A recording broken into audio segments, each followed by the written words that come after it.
Connecting multiple monitors to your ThinkPad docking station is straightforward and significantly boosts productivity. First, ensure your ThinkPad and dock are compatible. Modern ThinkPad docks, like the ThinkPad Universal Thunderbolt 4 dock, support up to 4 monitors.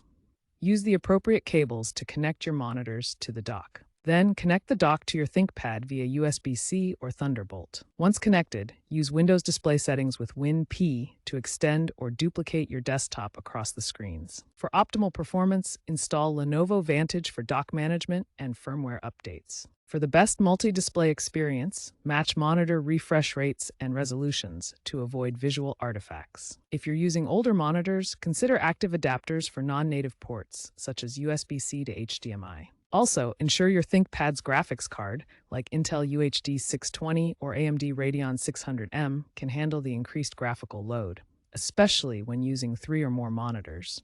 Finally, certified cables like Thunderbolt 4 are crucial for optimal performance.